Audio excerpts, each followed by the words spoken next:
Bom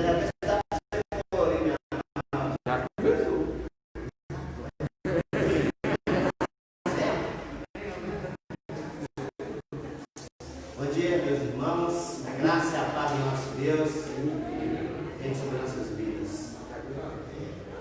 Vamos elevar nosso pensamento a Deus agora em intercessão, de invocar o nome do Senhor nesta manhã.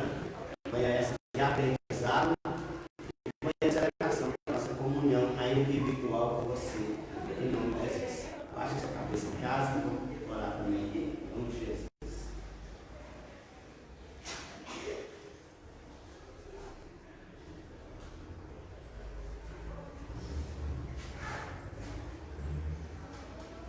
Senhor, nosso Deus e nosso Pai, em nome de Jesus, nós buscamos entrar agora na Tua presença santa. Ó Pai, nós Te louvamos porque o Senhor é bom, porque a Tua misericórdia dura para sempre e de geração em geração a Sua fidelidade. Deus, nós Te adoramos porque o Senhor nos escolheu antes da fundação do mundo para que fôssemos povo do Senhor. E o Senhor tem nos lavado, o Senhor tem nos remido a cada dia das nossas imperfeições e nos habilitando a ser povo de Deus. Pai, nesta manhã te pedimos que o Senhor possa nos ensinar através da Tua palavra, inclinar também os Teus ouvidos para ouvir os nossos louvores ao Senhor. Ó Deus, nós Te clamamos em nome de Jesus. Amém. Vamos abrir a palavra de Deus na primeira carta de João. Primeira carta de João, capítulo 4, o verso 10. Assim como nós dissemos na oração, invocamos um Deus santo, um Deus 100% santo. E nós somos pecadores. Para que nós não sejamos consumidos da presença deste Deus santo, é preciso que o Filho de Deus fosse morto por nós, fosse morto pelos nossos pecados. Primeira carta de João, capítulo 4, verso 10. Diz assim: nisto consiste o amor, não em que nós tenhamos amado a Deus, mas em que Ele nos amou e enviou o seu Filho como propiciação pelos nossos pecados. Nós estudaremos nesta manhã e as nossas imperfeições, a nossa inimizade foi apaziguada por causa do sacrifício de Cristo. Deus estava muito irado com o mundo e ainda está irado com os pecadores que não se arrependeram. Quando nós invocamos um Deus santo, é preciso que voltemos os nossos olhos para a palavra de Deus. Nós hoje amamos a Deus porque Ele nos amou primeiro. Eu queria, pensando nessa propiciação, pensando na nossa situação diante de Deus, ainda que salvos e remidos, queria que cantássemos um hino, o hino 71. Você em casa, acompanhe em espírito, pegue seu inário, leia e cante conosco esse hino, hino 71. É uma confissão a Deus do nosso estado e um clamor por um resgate. Sim, sofrimento te causei, ó Deus, e ao meu exemplo fraco tropeçou, e eu não andei nos bons caminhos teus, perdão, Senhor. Se vão e fútil foi o meu falar, e ao meu irmão não demonstrei, ao sofredor eu não quis ajudar, perdão, Senhor. Sim, evidente foi o meu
fazer o bem.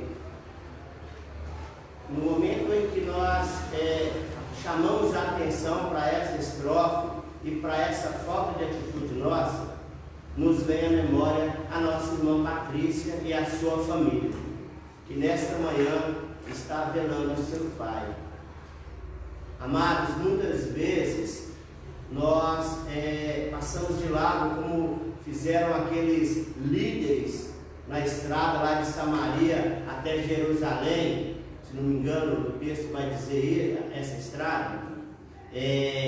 Passam de lado em relação ao sofrimento dos nossos irmãos. Eu queria te convidar como igreja presente, igreja remota, a pensar na Patrícia agora, pensar nos seus familiares. Para quem não sabe, a Patrícia está velando o pai dela nesta manhã, o seu Zé Bento. Eu queria que nós orássemos, clamando ao Espírito Consolador que se fizesse presente de maneira real na vida daquela família. A palavra de Deus diz que há mais sabedoria no velório do que na festa. Que Deus possa usar a presença do Espírito Santo para consolar, para chamar a atenção, para fazer aquilo que está no coração de Deus. Amém? Pois vamos orar entregando. Ora, você em casa, você na igreja, ore clamando a Deus esse consolo para essa família.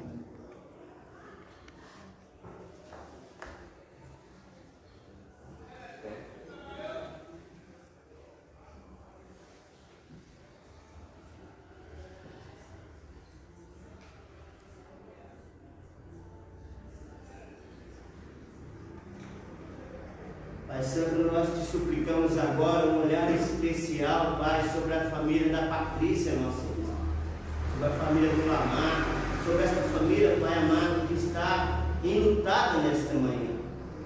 Pai, nós conhecemos a morte como uma transgressão daquilo que o Senhor, Pai, preparou para o homem. Nós cremos que o Senhor nos criou para que vivêssemos. O Senhor nos deu vida desde o começo, Pai. Mas, Senhor Deus, houve a morte. E hoje, Pai, a família da Patrícia está enlutada pela perda do seu pai. Por isso nós clamamos ao Senhor, que a Tua presença possa ser real naquele coração nesta manhã. Possa ser real no coração da mãe dela, das irmãs dela, do irmão dela. Ó Pai, tantos quanto gostavam dos seus eventos, que nesta manhã possam ser consolados pelo Senhor. Ó Deus, nós te louvamos, Pai, porque o Senhor tem cuidado de nós no meio desta pandemia. Nós não sabemos, Pai, o motivo da partida do Senhor Zé, mas o Senhor sabe. Que o Senhor possa guardar também, Pai, aqueles que estão, Senhor Deus, na linha de frente deste trabalho contra a pandemia. E usa, Pai, por favor, usa este momento para chamar a nossa atenção. Nós te clamamos em Cristo Jesus. Amém.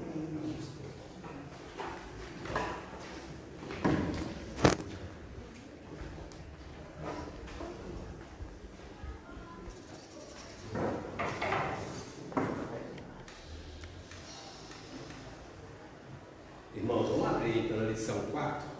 Aí nós vamos abrir Levítico 16.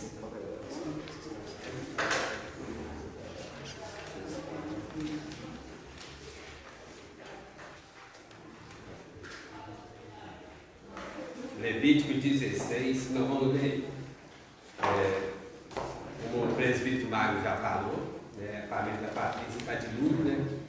O pai dela, seu José Bento, faleceu ontem, já tinha muitos problemas de saúde, eles ainda não sabem direito. Também, uma outra notícia é que nasceu mais um netinho da Maria do Carmo, André. Então nasceu nessa madrugada, lá em Colatina.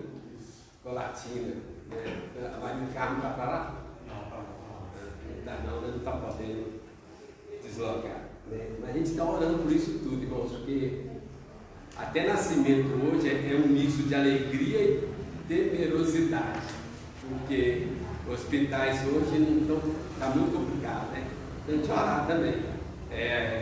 O filho da Maria do Carmo, Diego, a Sara, né, que ganhou o neném, né, e o bebezinho se chama André. Então vocês vão tentar de orar por isso. E também, né, lógico, pela família da Patrícia, aí, que está de luto pela perda do pai dela, morava aqui pertinho aqui, tá bom? Vamos ver então aí, Levítico 16, versículo 5 até o 10, e depois do 15 ao 22. Nós vamos meditar aí na lição número 4 hoje. Uma lição bem a cara de Ismael, né? Jesus, nossa expiação. Alguém sabe o que é expiação? Era isso, eu estou perguntando. Expurgar. Vamos ler então. Levítico 16, versículos 5 ao 10 e do 15 ao 22, ok? Me ajuda aí, por favor. Eu vou ler o versículo, os irmãos leem o outro aí. Da congregação dos filhos de Israel tomará 2 bodes para a oferta pelo pecado e um carneiro para o holocausto. Arão o filho da sua oferta pelo pecado e fará expiação por si e pela sua casa. Também tomará ambos os bodes e os porá perante o Senhor à porta da tenda da congregação. Lançará a sorte sobre os 2 bodes, uma para o Senhor e a outra para o bode emissário. Arão fará chegar o bode sobre o qual cair a sorte para o Senhor e o oferecerá por oferta pelo pecado. Mas o bode sobre que cair a sorte para o bode emissário será apresentado vivo perante o Senhor, para fazer expiação por meio dele e enviá-lo ao deserto como bode emissário. Vai versículo 15 até o 22. Depois imolará o bode da oferta pelo pecado, que será para o povo, e trará o seu sangue para dentro do véu, e fará com o seu sangue como fez com o sangue do novilho, aspergi-lo-á no propiciatório e também diante dele. Assim fará expiação pelo santuário por causa das impurezas dos filhos de Israel e das suas transgressões e de todos os seus pecados. Da mesma sorte fará pela tenda da congregação, que está com eles no meio das suas impurezas. Nenhum homem entrará na tenda da congregação quando ele entrar para fazer propiciação no santuário, até que ele saia depois de feita a expiação por si mesmo e pela sua casa e por toda a congregação de Israel. Então sairá ao altar que está perante o Senhor e fará expiação por ele. Tomará do sangue do novilho e do sangue do bode e o porá sobre os chifres do altar ao redor. Do sangue aspergirá com o dedo 7 vezes sobre o altar e o purificará e o santificará das impurezas dos filhos de Israel. Havendo, pois, acabado de fazer expiação pelo santuário, pela tenda da congregação e pelo altar, então fará chegar o bode vivo. Amém. Vamos até o 22. Arão porá ambas as mãos sobre a cabeça do bode vivo e sobre ele confessará todas as iniquidades dos filhos de Israel, todas as suas transgressões e todos os seus pecados, e os porá sobre a cabeça do bode e enviá-lo-á ao deserto, pela mão de um homem à disposição para isso. Assim aquele bode levará sobre si todas as iniquidades deles para a terra solitária, e o homem soltará o bode no deserto. Amém. Presbítero Gonçalves, faz oração para nós pela lição, né? Lembrando sempre aí também da Patrícia, né? Da família dela. Santíssimo Deus, nosso Pai, te louvamos e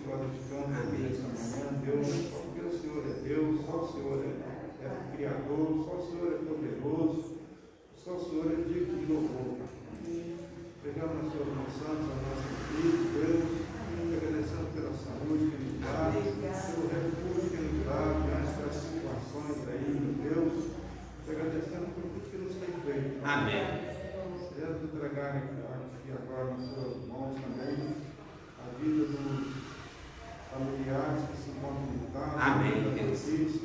Eu posso estar consolando os seus corações, levando até ali, Deus, as suas doces consolações. Amém. Quero pedir também por esta escola virtual, a qual estamos participando, pela missão, pelo texto que já lemos na sua palavra. Que nossos corações, as nossas mentes possam estar abertos, Deus, para entender a sua mensagem. Amém. O pastor, ouve as nossas mentes, meu Deus, possamos sair daqui saciados pelo teu Santo Espírito. Amém.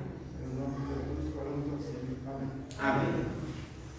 Amém, irmãos. Então nós vamos então aí, ó, lição número 4, Jesus, nossa expiação. Aí a pergunta básica é essa: o que é expiação? Aí, cadê os universitários aí? O que é essa palavrinha aqui, ó? Expiação. Quem fala? Fala aí, Ismael, está falando. Transferência de bens é transferência do pecado. Transferência, né? No caso nosso, transferência de pecado. O que mais? Segunda a lição é remoção. Remoção. Removido. O pecado que existia, ele foi removido e colocado em outro lugar. É essa. Mais alguém? Caminhar. Pagar os pecados. Mas, aí, olha no versículo 17, vai ter uma outra palavrinha que vai ajudar a gente a entender melhor essa daí. Olha aí, versículo 17, vamos ler juntos? Nenhum homem estará na tenda da congregação quando ele entrar para fazer propiciação no santuário, até que ele saia depois de feita a expiação por si mesmo e pela sua casa e por toda a congregação de Israel. Então aí, ó, duas palavrinhas interessantes aí que a gente vai perceber. Aí, ó, nesse versículo, vou falar. Propiciação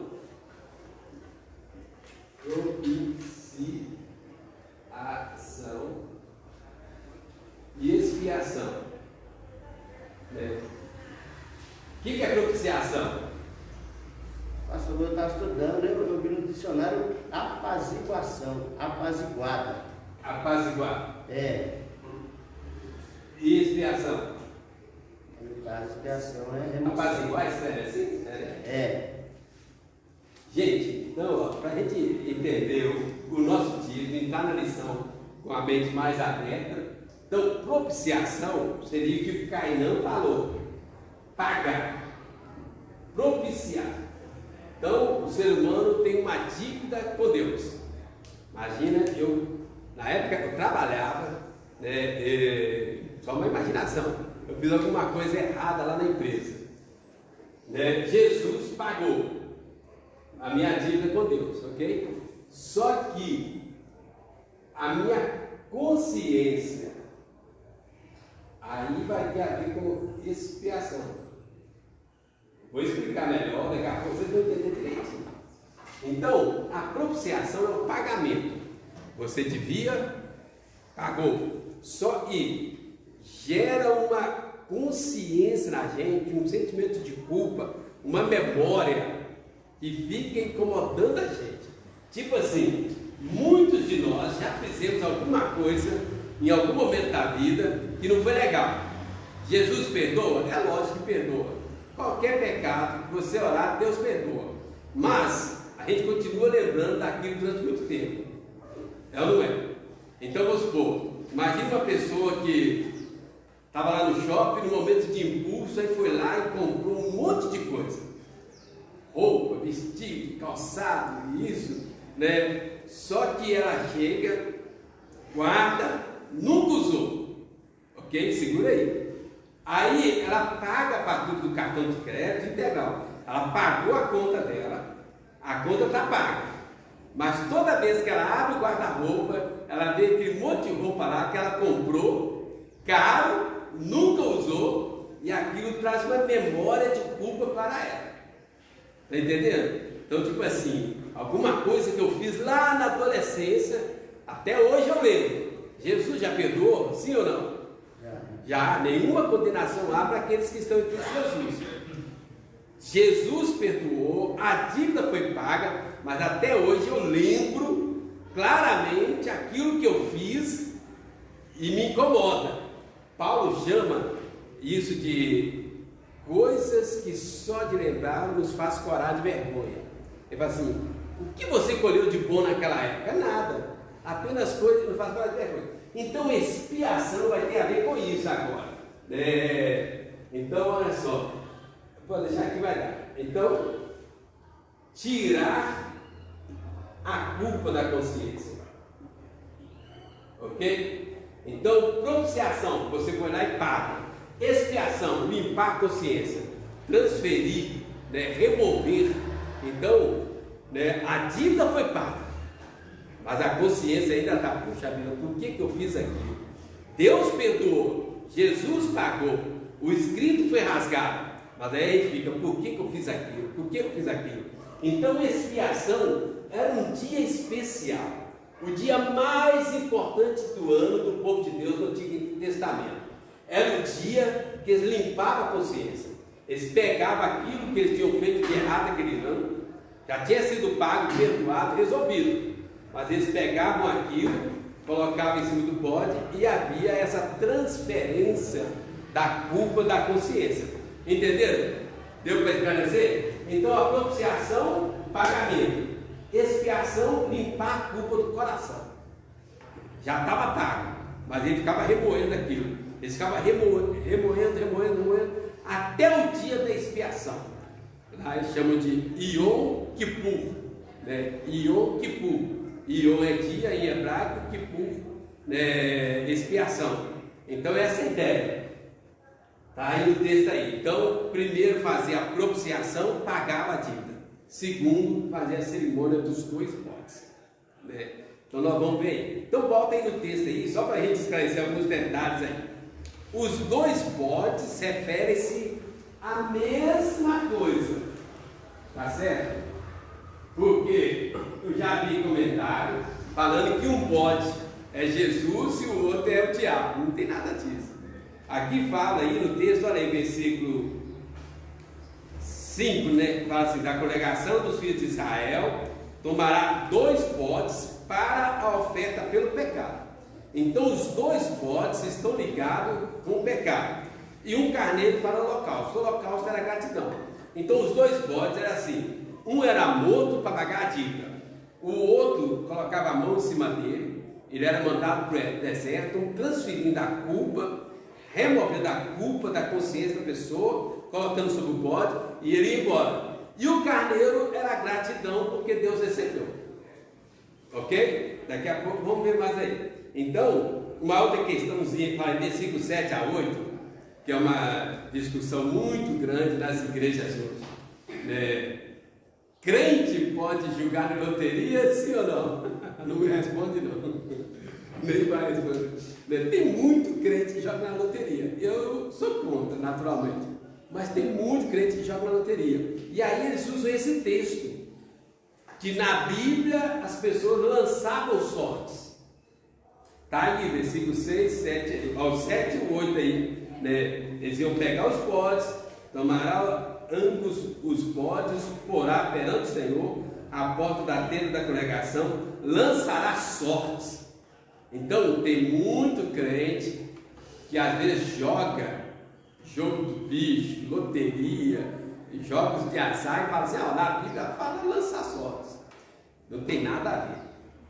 Ok? O que está escrito aqui, na verdade, eles estavam submetendo a decisão deles a Deus. Igual Jesus fez lá no Getsemane: Senhor, esta é a minha vontade, mas contudo faça-se a tua vontade. Então eles abriam mão da vontade deles, colocavam diante de Deus para que Deus decidisse o que seria feito. Beleza? Qual é? É semelhante também na escolha do substituto de Judas, né? Que havia dois. Em Atos, Isso. Matias e o outro era. Matias Pereira. Quem? Tobias? Não lembro. Quando ele está falando, depois que Judas suicidou, em Atos eles vão escolher um novo substituto. Eu acho que era José o Justo. Aí colocaram dois e lançaram sortes. Então, na verdade, o que eles estão fazendo? Não é uma sorte para obter benefício próprio, mas é uma submissão a Deus para que Deus faça a vontade dele. Entendeu? É diferente de hoje, quando você joga na loteria, joga no jogo do bicho e essas outras coisas aí, tá bom? Mas vamos caminhar. Outra questão aí, eu falei no versículo 9, 10, né, quando fala lá, um bode é morto, o outro é mandado, o carneiro do holocausto. Significa, o pagamento foi feito, a culpa foi tirada e Deus recebeu. O holocausto significava e Deus tinha recebido. Achou essa vez mesmo? José foi denominado justo. Então Matias e José foram denominados justos, né? Aí eles deixaram Deus, o Senhor decide, porque os dois eram muito bons. Humanamente falando, não tinha como escolher quem seria o substituto de Judas. Okay? E quem foi eleito por Deus? É complicado, né? Quem foi Israel escolhido? Essa aí foi Matias. Mas na teologia, Paulo, ele fala que ele é o apóstolo nascido fora do tempo, né? Mas isso é outra história. Então, gente, eu só queria esclarecer esses detalhes do texto que hoje em dia é interpretado errado. Os dois bodes não é Jesus e o diabo. Os dois bodes têm o mesmo significado, oferta pelo pecado. Outra correção de interpretação: lançar sortes não é esse jogar na loteria que nós vemos hoje desenfreado por muitos crentes. Aqui é uma submissão à vontade de Deus, ok? Não dá para torcer o texto não, né? Aí eu achei curioso aqui, também no texto aqui, que fala que o sacerdote ele tinha que fazer primeiro por si, para depois fazer pelo povo. É interessante, hein? Aquele que está à frente do povo pode ser pastor, professor de escola dominical, ou ministério de louvor, ou algum altar. A pessoa que vai ministrar para o povo, primeiro ele tem que ministrar para ele mesmo. Interessante, hein? Ele assim, primeiro ele ia fazer o sacrifício para ele, depois ele ia fazer pelo povo. Achei muito interessante isso, né? Pode falar, quem quiser falar, aí pode falar. Acho que nesse sentido aí, pastor, o canal tem que ser desobstruído, né? Exatamente. Porque imagina se o sacerdote tivesse com os pecados sem serem pagos. Como é que ele ia servir? É a mesma coisa, um cano de água. Para levar água para o outro, tem que estar limpo. Né? A ideia é essa aí. E uma última coisa aqui, ó, que é o que Ismael falou, né? Essa transferência que fala aí no versículo 22. Né? Ele ia colocar a mão, né? E o bode seria solto lá no deserto. Então colocaria a mão sobre o bode, e o bode era levado ao deserto e era abandonado no deserto. Aí ele tinha que sair andando e os pecados estão longe da pessoa. Então, mas aí isso é um simbolismo. Hebreus fala que bode nunca tirou o pecado de ninguém. Tá certo? Porque tem seitas hoje que falam assim, seitas e muitas igrejas aí. Ah, seu pai errou lá, agora você tem que pagar aqui. Sempre envolve dinheiro, né? Então, aí você tem que pagar, fazer um pagamento hoje para limpar o pecado do seu pai, da sua mãe, do seu irmão, de alguém longe, né? A pessoa já foi, aí quer. Ou então, às vezes, nós vemos, gente, quer ver o detalhe? Talvez até algum de nós já fez isso. Quando eu converti, eu fiz isso várias vezes. Você faz uma coisa errada, você ora, Deus perdoa, imediatamente, sem sombra de dúvida, mas a sua consciência fica o quê? Será que Deus me perdoou? E aí quando você faz de novo, aí o negócio fica pior ainda. E Deus não vai me perdoar de novo. Aí você fica, aí o que você faz? Você quer pagar para tirar aquela culpa. Essas seitas neopentecostais exploram muito isso. Jesus já pagou a dívida, mas aí eles ficam lá arrancando o dinheiro do povo para aplacar a consciência. Então, só para a gente fechar esse aqui, ó, quais as formas hoje que o pessoal tem para tentar pagar, aplacar a consciência? Fogueira santa. Fogueira santa. De apagar a consciência. O pessoal vai lá, joga os pecados lá e aí fica livre. Isso aqui é como se fosse um bote, a fogueira santa. Você fez errado, Jesus perdoou, aí você pega o seu pecado, escreve no papelzinho e joga na fogueira. É tipo de promessa, pagar promessa. Promessas, votos, penitência, votos. Gente, olha só. Indulgências. Votos, penitência. E vai para aí afora. Um outro aqui, ó. Isso aqui vai contra a gente, mas é uma grande verdade. Eu já entendi muito isso. De apaziguar a culpa.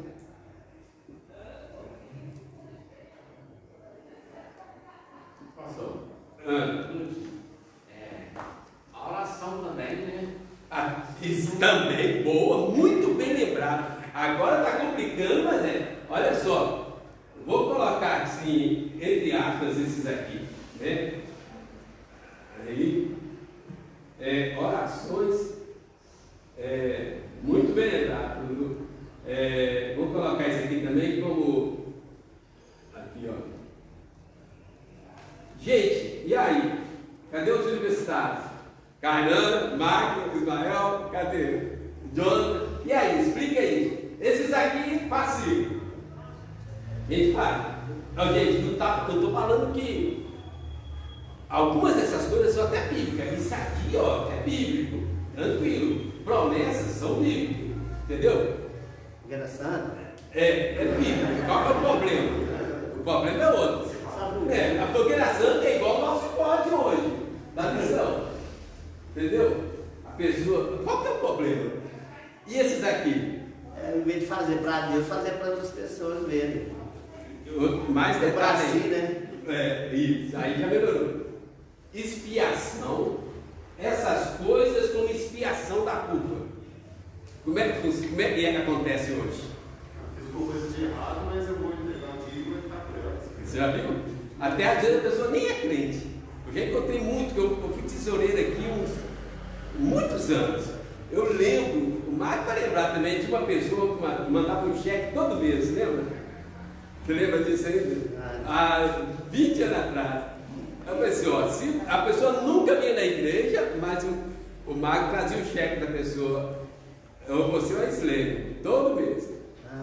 Lembrou? Então, aí eu fui lá, pessoal.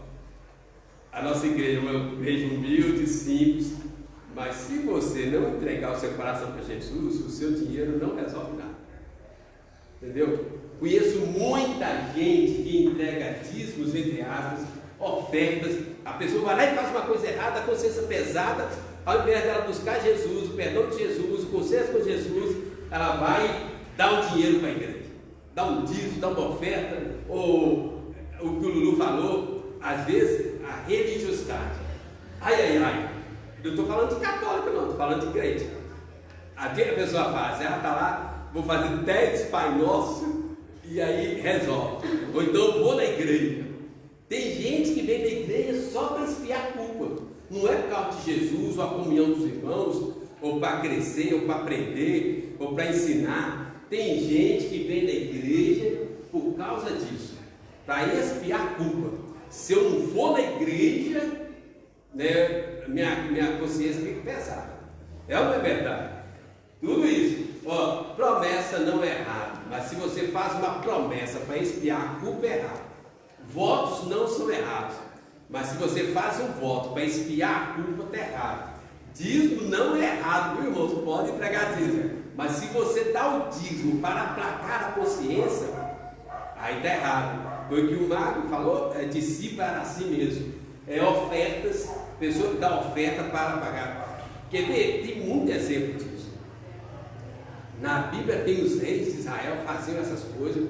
Tem um exemplo que eu acho terrível, mas de absurdo está na Bíblia, em Provérbios. Gente, toda vez que eu leio isso, eu falo assim, gente, como é que pode? E acontece hoje, com certeza, né? Está em Provérbios, diz lá assim, uma mulher, né, o marido dela viajou, ela foi na igreja, cumpriu os seus votos religiosos e depois ela chamou um jovem para ir dormir na casa dela com ela, adulterado, está escrito lá mesmo, adultério mesmo. Olha só, ela era uma mulher religiosa e ela foi, antes dela adulterar, está na Bíblia, antes dela adulterar, ela foi na igreja, cumpriu os votos dela e depois seduziu o jovem para adultério. E diz a Bíblia, e o jovem foi como um boi que vai ao matadouro, não sabendo que isso lhe custará a vida, né? E aí fala, o homem que adultera com a mulher está fora de si, só mesmo quem quer arruinar-se é que pratica tal coisa. Gente, olha que texto terrível. O marido viajou negócios, ela foi na igreja, cumpriu o ritual religioso e depois seduziu o jovem para ir para a casa dela dormir com ela. Olha que terrível, né? Orações, religiosidade. Os fariseus eram mestres nisso. Oravam de si para si mesmo, apenas para tirar a culpa da consciência. Mas coisas desse tipo, para expiar a culpa, nunca são aceitas, ok? Então vamos para a lição agora. É bom que não tenha pregação no final, a gente pode ir devagar. A lição vai ajudar a gente a entender mais, se você não tiver entendido aqui, entendeu? Então expiação tem a ver com limpar a consciência, tirar a culpa, tirar as barreiras, tirar o afastamento psicológico e espiritual de Deus. Jesus já fez tudo, mas às vezes a nossa consciência fica nos incomodando com coisas passadas. Então o dia da expiação era o dia mais importante do ano para eles. Eles faziam os sacrifícios normalmente, entregavam dízimo, tinha a religiosidade toda, mas o dia da expiação era o mais importante para eles. Vamos fazer uma comparação, né? Tinha a Páscoa, que era a festa mais importante. Qual é a festa mais importante para o brasileiro hoje? Falando sério, carnaval não, ninguém fala carnaval não. Natal. Carnaval é mais importante que Natal bagunça. Natal, alguém dá outro? Dia das Mães ou Natal? Dia das Crianças? Yes! Isaías sentiu um pouco de manipulação assim. A curva estava indo assim, virou assim. Irmãos, Natal é a festa mais importante do ano, ok? Qual seria o dia da expiação para nós? Do brasileiro? Dia de cinza, né? Não. Você pratica cinza? Mas você não está falando brasileiro? Estou falando brasileiro, velho. Mas é diferente? Não, estou falando geral, mas envolve todo mundo. O Natal envolve todo mundo. Oi? Não. Virada do ano, seu aniversariante dia 1º. Não é no dia 1º todo mundo veste blusa amarela, camisa branca, vai na igreja, faz isso, faz aquilo, né? Faz aquela cerimônia da virada do ano. Né? É o dia da expiação de todo mundo. Gente, isso não é bíblico, né? Lá eles tinham isso, tinha a festa da Páscoa e coincidentemente, após a Páscoa, que era o dia da libertação deles do Egito, aí eles tinham o dia Yom Kippur, dia da expiação, o dia que eles tiravam a culpa do coração, da consciência. Nós temos o Natal, fazemos um monte de coisa para todo lado, crente, não crente, tudo. Mas quando chega na virada de ano, dia 1º, todo mundo santo, roupa branca ou amarela, dependendo de que é. Todo mundo vai para a igreja. Vai para a igreja, né? Tem tudo, né? A religiosidade toda. Né? Mas entenderam? Então vamos aqui na lição, vai ajudar a gente a entender melhor ainda. Só para a gente entender. Então, vamos ler aí a introdução. Está tranquilo, a gente vai ler. Quem está com a revista aí pode ler. Quem quer ler? Pode ler. Está aí, Jonathan? Então lê. Introdução. Como falamos a respeito da salvação realizada por fazemos a distinção entre a imputação da sua obediência ativa e a imputação da sua obediência passiva. Esta tem a ver com a ação de Deus, a fim de nos livrar da culpa e perdoar os nossos pecados. Já a obediência ativa está relacionada aos nossos status diante de Deus, como justos, cumpridores da sua lei. Cada mandamento cumprido por Jesus tem a ver com a sua obediência ativa. Já o seu sofrimento vicário está relacionado à sua obediência passiva, ao castigo que ele recebeu, a fim de que passássemos a desfrutar de paz. Isaías 53:5. No que diz respeito à sua obediência passiva, o sofrimento de Jesus pode ser percebido de maneira bastante dinâmica. Podemos considerá-lo tanto da perspectiva da sua morte na cruz do Calvário, quanto da perspectiva de ter ele sido abandonado por seu Pai. Encontramos em Levítico 16 esse aspecto da obra expiatória de Jesus, prefigurado naquilo que acontecia no famoso dia da expiação, no dia mais aguardado no calendário litúrgico de Israel.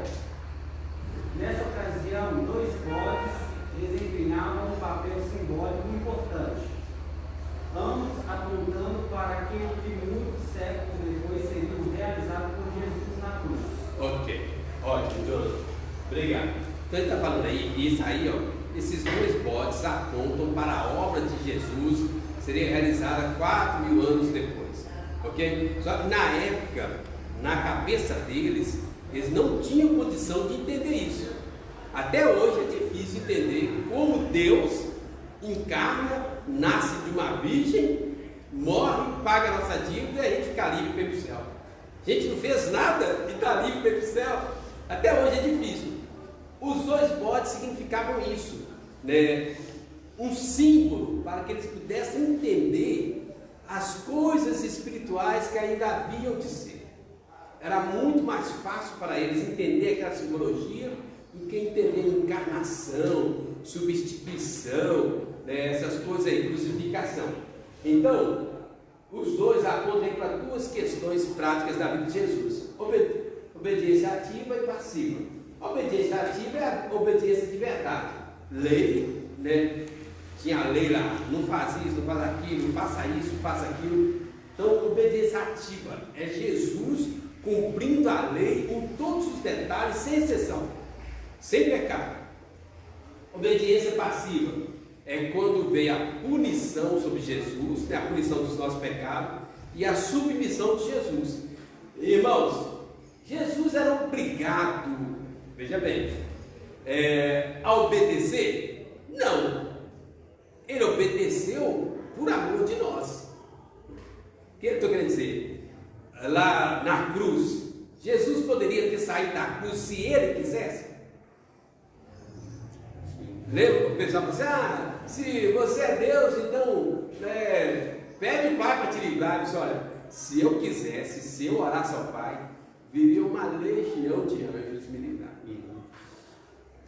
Então é isso aí. Obediência ativa, ele cumprindo a lei, o que devia e o que não devia fazer. Obediência passiva, ele aceitando a punição por algo que ele não fez, pelos nossos pecados. Nós pecamos, nós erramos e Jesus aceitou a punição. Jesus se submeteu, Jesus deixou-se ficar lá na cruz. Poderia ter saído da cruz qualquer hora, com um estalar de dedo ele poderia ter resolvido tudo, mas ele cumpriu ali, né, a vontade de Deus. Ok? Vamos caminhar mais aí. Então lê aí, Ismael, ponto 1. A mensagem de Levítico. Como um Deus santo pode se relacionar com um pecador? Ninguém, por razão alguma, se aproxima de Deus sem sacrifício. Se a sua oferta for holocausto de gado, trará macho sem defeito. A porta da tenda da congregação trará, para que o homem seja aceito perante o Senhor. E porá a mão sobre a cabeça do holocausto, para que seja aceito a favor dele para a sua expiação. Um é a condição para ser aceito perante o Senhor. Levítico mostra ao povo do pacto o caminho da santidade. Ensina como o povo da aliança poderia se santificar e assim manter comunhão com o Senhor. Todas as cerimônias, todos os ritos e os gestos descritos em Levítico tinham o objetivo de ensinar a Israel a diferença entre a pureza e a impureza, o que é agradável e o que é desagradável a Deus. A razão disso é que para o Senhor, o pecado não é uma simples questão de atos que defendem a sua vontade santa. No livro de Levítico, o pecado é tratado como uma mancha na alma, uma desgraçada contaminação que devora o coração, uma impureza e uma sujeira. Por essa razão, e porque Deus é santo, o povo deveria se santificar. A lição para nós é: Deus não pode habitar em meio à impureza, e por isso a santificação deve ser buscada por todos aqueles que foram libertados da escravidão do pecado. Percebam como isso acontece no próprio livro. Depois de dar numerosas e detalhadas instruções a respeito das cerimônias de purificação, no capítulo 26, o Senhor declara o resultado da santidade do povo da aliança. Porém, o meu tabernáculo no meio de vós, e a minha alma não vos aborrecerá. Andarei entre vós e serei o vosso Deus, e vós sereis o meu povo. Santidade implicaria comunhão com o Senhor, a presença divina entre o povo. Por outro lado, impureza significaria o distanciamento do Senhor. O Deus Santo não poderá suportar iniquidade no meio de quem estará se movendo. Mas o próprio Deus aponta ao povo o caminho através do qual suas culpas poderão ser expiadas e lhes dá a direção para que se conservem puros. Ok, ótimo, obrigado. Gente, olha aqui, é interessante demais isso. Como um Deus tão santo, tão justo, tão puro, pode se relacionar com o homem, sendo o homem pecador por natureza. Quando eu converti, eu vi uma ilustração que nunca mais eu esqueci. Tinha a ver aí, olha, a Kátia, o pessoal do louvor aí vai entender bem isso que eu vou falar agora. Tinha a ver com o ministério de louvor. O pastor Toninho da cidade de Voadora, né? Ele estava pregando e aí usou essa ilustração, né? Eu sempre quis tocar ou cantar alguma coisa, né? Daí depois disso eu acalmei meu coração. Aí ele estava pregando, falando sobre santidade de Deus, né? Reverendo Antônio Carlos. E aí ele usou essa ilustração, mas me atingiu do outro lado também, né? Imagina o ministério de louvor: 3 vocais, bateria, baixo, violão, tudo ali, passando ali. Imagina o Ronaldo cantando no vocal principal. O que vai acontecer? Ou tira o Ronaldo ou está tudo comprometido. Entendeu? Imagina o ministério de louvor com uma pessoa desentoada, ou desafinada, ou desencontrada. Compromete tudo. Se Deus, sendo tão santo, nos aceitasse do jeito que nós somos, simplesmente, sem passar por Jesus, a expiação, comprometeria a santidade de Deus.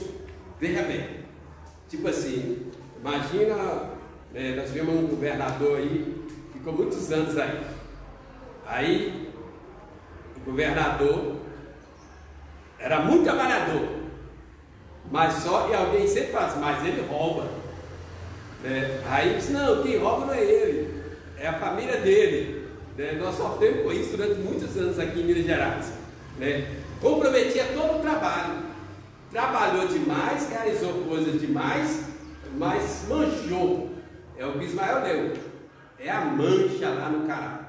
Então com Deus é a mesma coisa, ou nós estamos afinados em santidade com Deus, ou então compromete a santidade de Deus, entende? Se Deus nos aceitasse simplesmente do jeito que nós somos,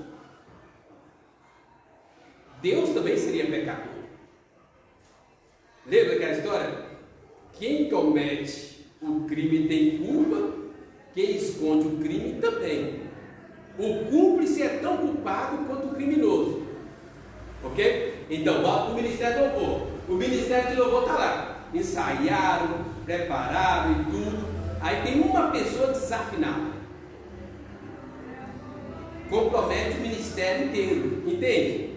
Fica tudo comprometido. Ou um coral, imagina um coral, ensaia, aí chega no dia da apresentação, aí tem uma pessoa desentoada ou desafinada, compromete o trabalho todo. Quando alguém de fora do ministério ou do coral olha, o que eles falam? Ih, que coral desafinado. É uma pessoa que está desafinada, é uma pessoa que está atrapalhando o negócio. Então o que é? Ou eles eliminam a pessoa, tira fora, ou então o trabalho fica todo comprometido. Percebe? Com Deus é a mesma coisa, só que no caso de Deus, Ele não nos elimina, Ele arruma um meio de resolver o problema, que é Jesus Cristo, ok? Então, como um Deus Santo pode se relacionar com um pecador? A resposta a gente sabe, né? É Jesus, né? Jesus, Ele é esse mediador que faz tudo funcionar, tá certo? Santidade, o Ismael olha ali. Santidade, olha lá, umas frases que às vezes a gente fica assim pensando. Santidade não leva ninguém para o céu. A santidade gera comunhão nossa com Deus. Cada pessoa que vai para o céu por causa de Jesus. É Jesus que nos leva para o céu, é Jesus que paga a dívida, é Jesus que é a porta, é Jesus que é o caminho, tudo é Jesus. Ah, então para que eu tenho que ser santo? Já viu os presbiterianos, antigamente quando eu converti era normal, não sei se o Marco vai lembrar. Eu disse, eu sou predestinado mesmo, eu posso fazer o que quiser. Não é predestinado coisa nenhuma. Né? A santidade é que gera a nossa comunhão com Deus. Jesus resolve toda a barreira, todo o problema. A santidade é a forma de eu manter em comunhão com Deus. Teve uma época da minha vida que eu orava muito isso. Deus, eu não quero pecar, porque quando eu peco, e aí depois eu vou orar, não consigo orar. O pecado me atrapalha ter essa comunhão gostosa com o Senhor. Então eu não quero pecar, não é pelo que os outros vão falar, ou isso, aquilo, é porque eu não quero perder essa comunhão tão gostosa. Gente, quem gosta de orar sabe como é que é o negócio. Tem dias, não é, Marco, que você entra numa sintonia com Deus tão boa, você fica ali 1 hora, 2 horas, já teve dia de ficar 4 horas orando sem parar.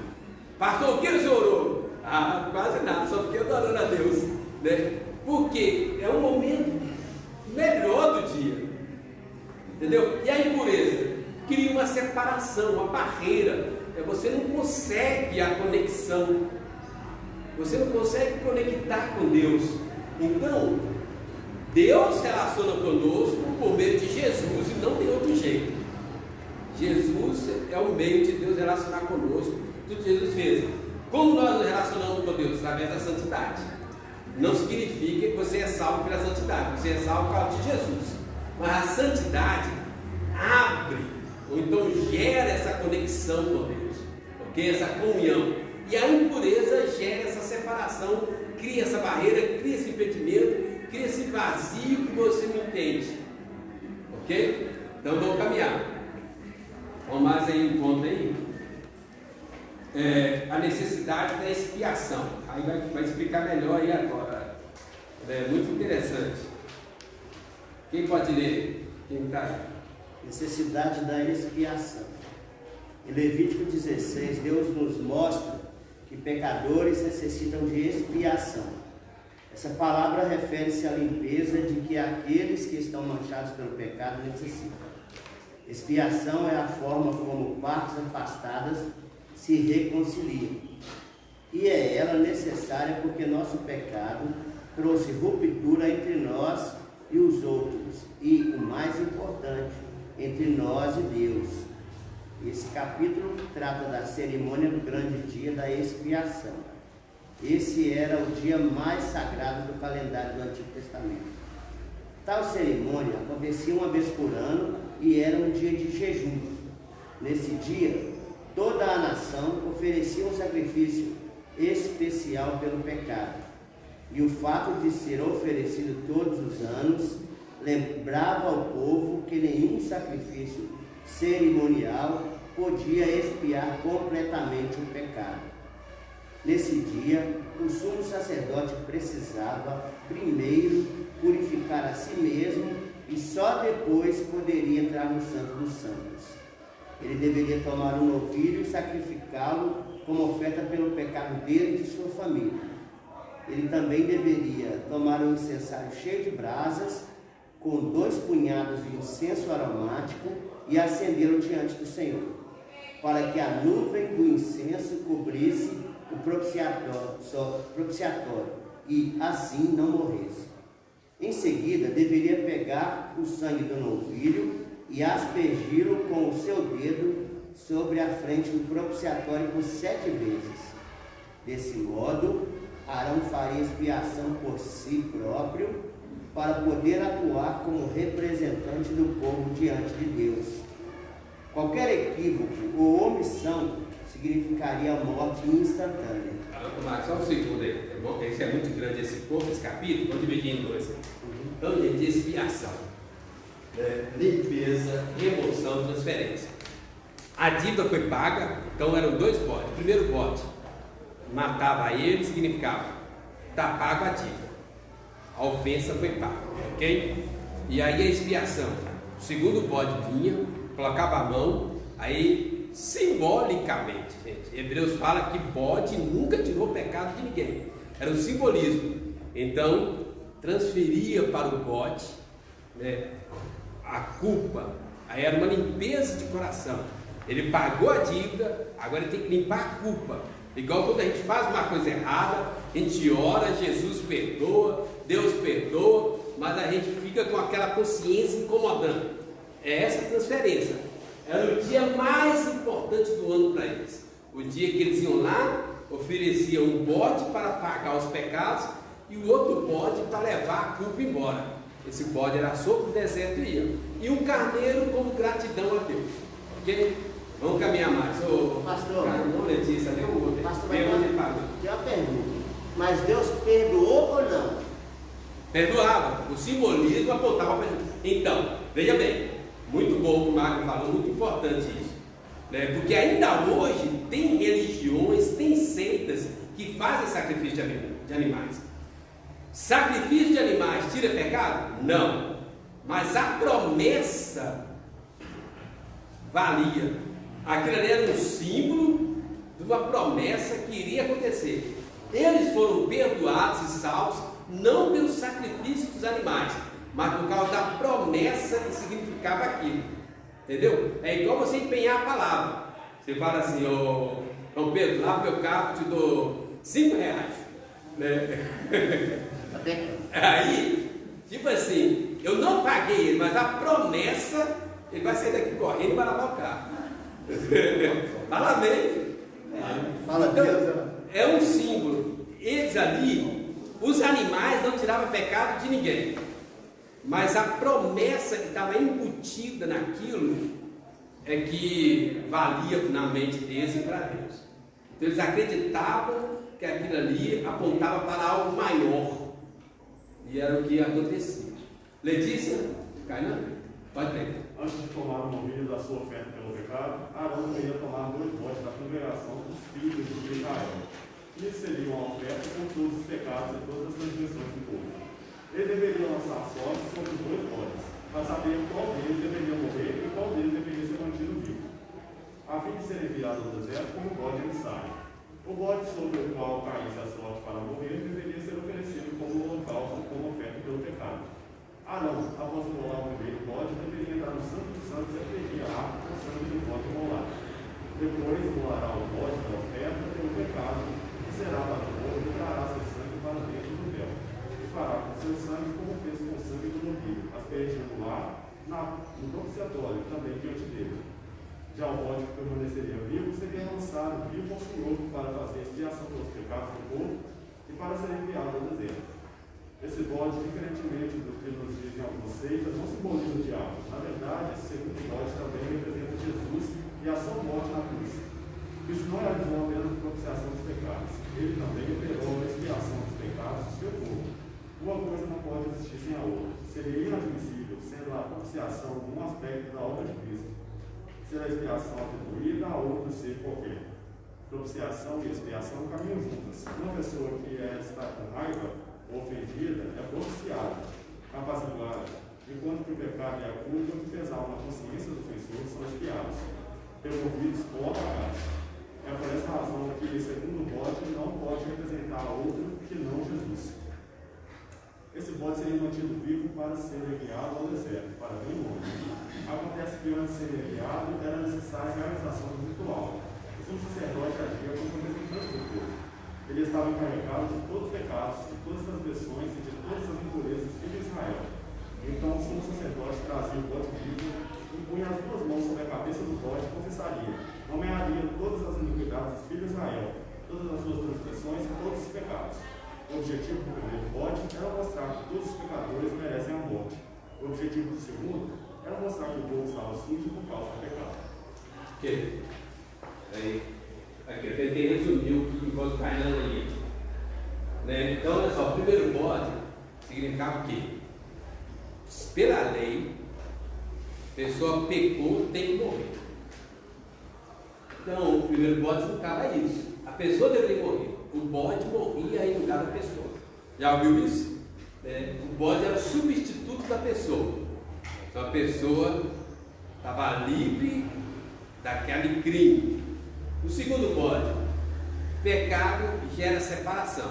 Então ele pagou a dívida, no caso o bode substituiu ele, mas ainda tinha aquela separação no coração, a culpa, a consciência.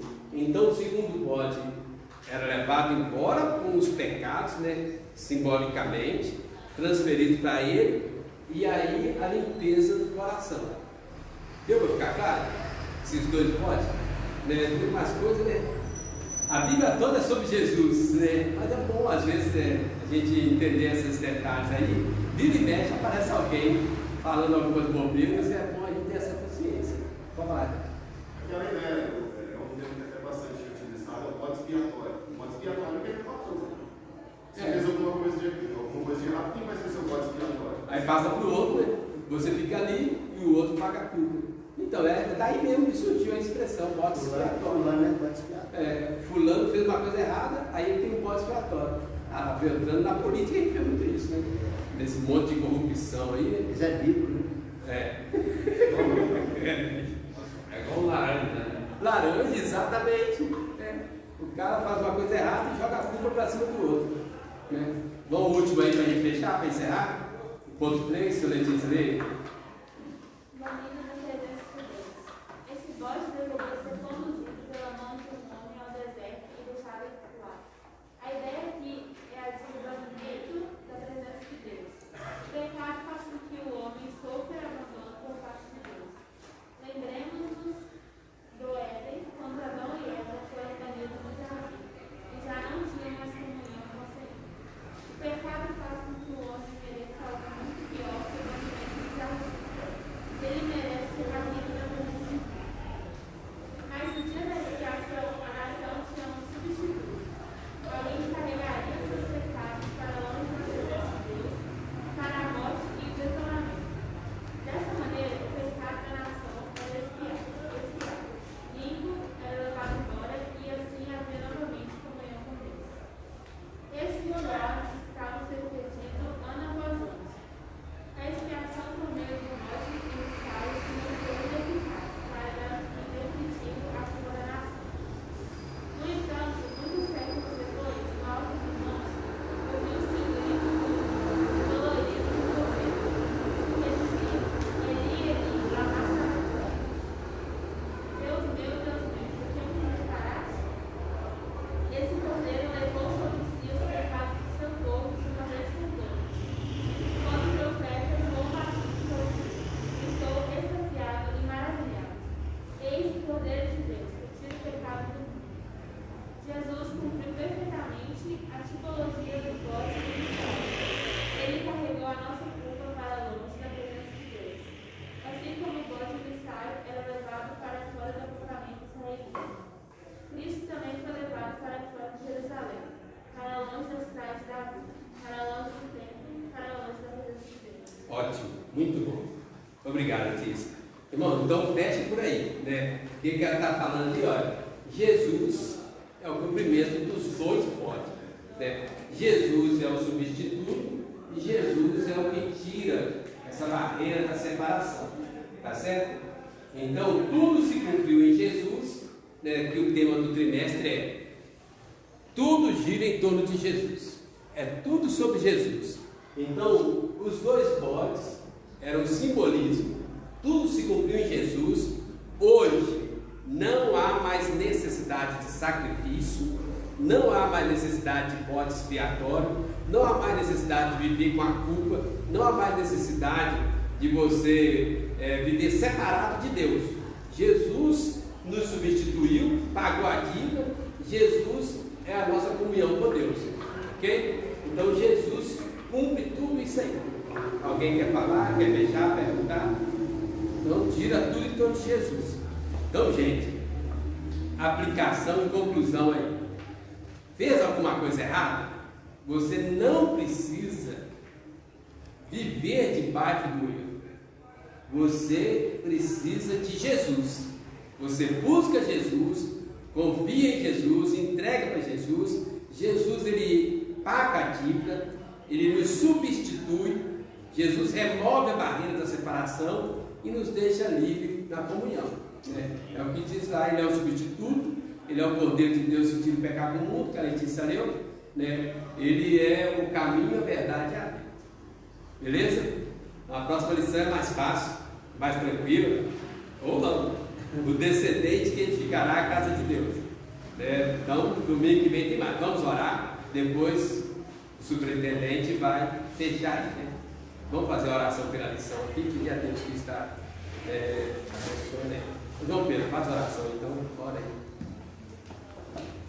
Pai, estamos aqui hoje, cultuando ao Senhor, adorando ao Senhor, Deus. A gente pede que no nome do Senhor Jesus, Senhor, abençoe a cada um dos que vieram aqui hoje, também os irmãos que estão em casa assistindo o culto, ó Deus, pela live, Deus, que seja pelo vídeo também pelo YouTube. Assim, amém, Deus. A gente pede a tua graça, Deus, a tua bênção sobre as nossas vidas, ó Deus, a cada dia mais, que nós nos devemos de cultuar ao Senhor todos os dias da nossa vida, até o fim das nossas vidas. Amém. E pedimos isso, Senhor, que agradecemos por mais um dia de vida. Amém. Amém. Amém, irmãos.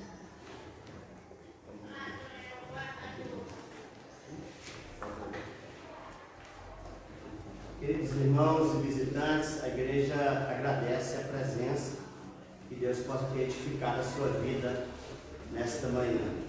Você também que está em casa, que Deus possa guardar no seu coração essas palavras de Deus para a sua vida. A gente vai estar orando agora pelos aniversariantes dessa semana. Queremos também lembrar dos nossos irmãos, os diáconos, né? Homens valorosos da nossa igreja. Queria que o nosso irmão Olavo estivesse aqui à frente, por tantos anos foi presidente da Junta Diaconal, vai estar orando pelos diáconos. Pode estar presente no grupo? Escutar, ele te chamar aqui na frente para chorar por você, para a Jaqueline também. A igreja presbiteriana não tem diaconismo, mas nós temos uma valorosa aqui na nossa igreja. Nosso irmão lá vai estar orando. E o Olavo vai estar orando pela Edilane, a esposa do nosso irmão, que é a esposa do menino. Deus possa estar abençoando. Vamos colocar de pé? Oi? Você é diácono também? Olá. Aniversário é só de ano. Ou tem alguém que a gente esqueceu? A Sara, não, isso, tá bom. Sarinha. Olavo vai orar com mais vontade, né? Em nome de Jesus. Estenda a sua mão e abençoe esses irmãos aqui. Senhor nosso Deus e nosso Pai querido, nós agradecemos ao Senhor por ter nos dado essa oportunidade, meu Deus, de participar dessa escola dominical. Amém. Queremos, meu Deus, te louvar, te agradecer teu nome santo.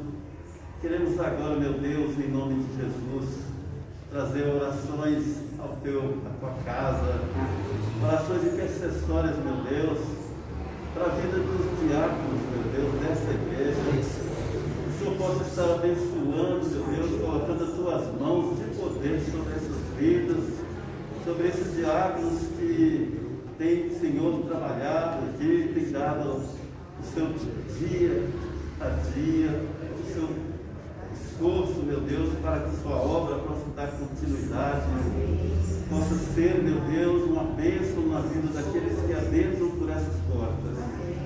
Por isso nós te louvamos, meu Deus, pela vida dos diáconos dessa igreja. Santifica-os na verdade, Pai querido, e a tua palavra é a verdade. Vem, Senhor, meu Deus, também abençoar a vida de Edilane, Senhor, meu Deus.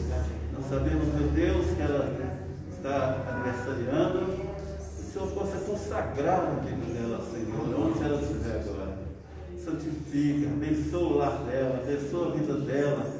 Por onde quer que ela esteja, meu Deus, o Senhor esteja com ela, em nome de Jesus. Amém. Pai querido, abençoa a vida da Sara. Amém. Consagra ela, Pai querido, na tua presença. Oh, Pai querido, toca no coração dela e que ela possa crescer não somente no físico, mas também em espírito, para seguir os teus caminhos e para aceitar o Senhor como Salvador da sua vida.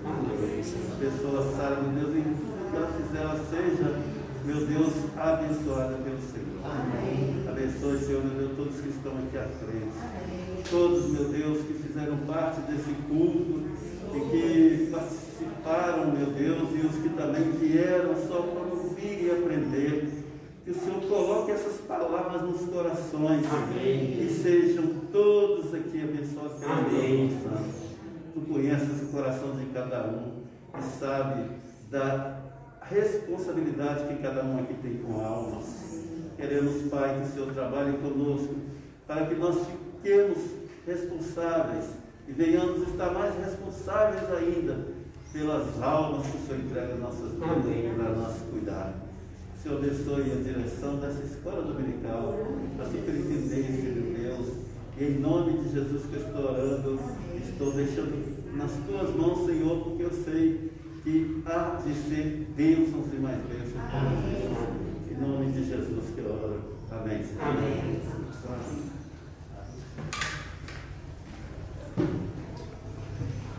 Vou dar a reza.